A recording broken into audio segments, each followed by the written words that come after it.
Last night I was listening to one of my favorite gospel artists, Yolanda Adams. It was an album that came out in 1993. I got saved in the fall of 1992, and I quickly fell in love with her music once she came onto the scene.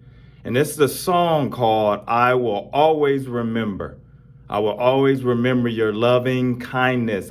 I'll put it in the description so you guys can click on it because it's very powerful. You know, you don't get a lot of music anymore, this modern day stuff where you really can feel it.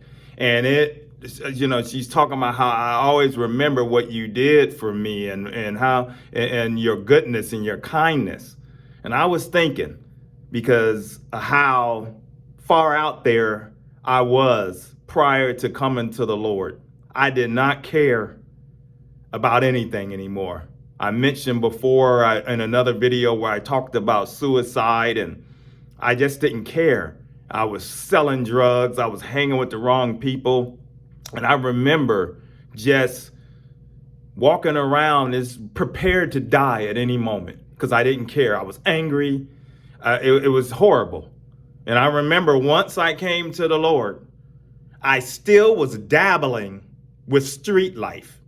And I remember I ended up getting a part-time job, but I was still dabbling with the street life. And I went to pick up a friend of mine for this part-time job we were working at. And when I go to pick him up, a guy is coming out the door. He looks at me, I look at him. Next thing I know, he pulls a gun on me and walks me back into the house. I see both of my friends laid on the floor and a guy kicking them. And they're robbing him because my friend, his roommate, Kenny, was selling marijuana out of the house while we would go to work. But these girls across the street set him up. And that guy put his gun to my head and I said, hey, I'm here to pick up Wes. I'm not here for anything. And that wasn't the first time I ever had a gun in my face. And I had my little money. I had $100 for some Christmas money. I was trying to get back on my feet. And I handed him the money. He took all our keys, and then they hopped in the car. And as they getting ready to speed off, they shot their guns in the air. But when I had that gun in my face this time around, prior to how it was before, I remember being at peace, knowing that I would be okay. For some reason, the Lord gave me peace. But at the same time, once I got back home and settled, I realized, you know what?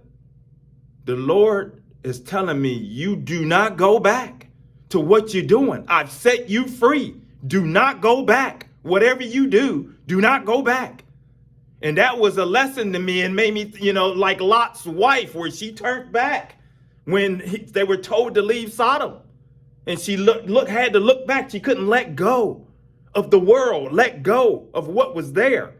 In the Lord, and I think of that because I told you in many other videos before, if you don't know, when I was out in the street life and hanging out, I almost lost my life 4 or 5 times.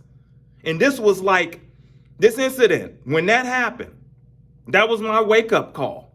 So I was just sitting back listening to some songs last night and reflecting, and in that particular song and thinking of the goodness of the Lord and how he delivered me.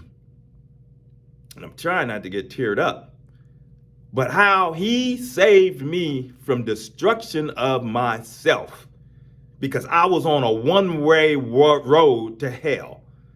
And he was good to me, even though it doesn't seem like it, and I've had a rough life since my childhood, but he's always there. In the simple fact that he pulled me out of the darkness and pulled me and began to mold and shape me. And it hasn't been all perfect and pretty, but I'm saved. I've been set free from the evil clutches of the enemy. And that's why this message is an encouragement for you guys out there.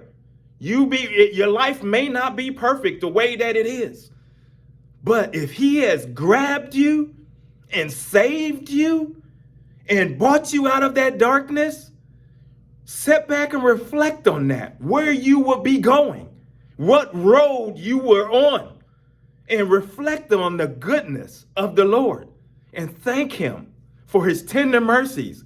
Thank him for his kindness. Thank him for just having grace. I mean, it's a blessing. My oldest son, I'm going to tell you a story soon about my oldest son. But he knows that he was on this same type of path.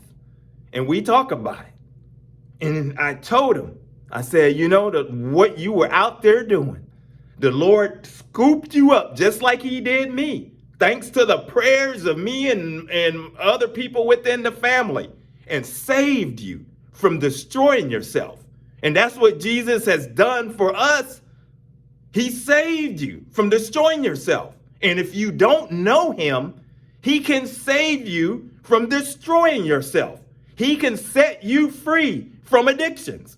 He can set you free from anger. He can set you free from pain. You see, when I was out there in the streets trying to be cool and gangster, and that really wasn't me. But I was talking to some girl and she got me to sniffing cocaine. And next thing you know, I thought that was cool, going to parties and sniffing cocaine and thinking that's the thing to do for the drug dealers. When after I realized it, I said, it's 5 years and I'm still sniffing cocaine. I can't stop. And at that point, that made me more depressed because now I'm like, oh my gosh, I'm hooked on cocaine and stuff. But don't you know? When I gave my life to the Lord and I cried out to him and I told him I do not want to destroy myself. Please, Lord, help me. Do not destroy myself. He took the desire away. So when I tried the cocaine and even smoking marijuana and all of that, it didn't have the effect like it used to have.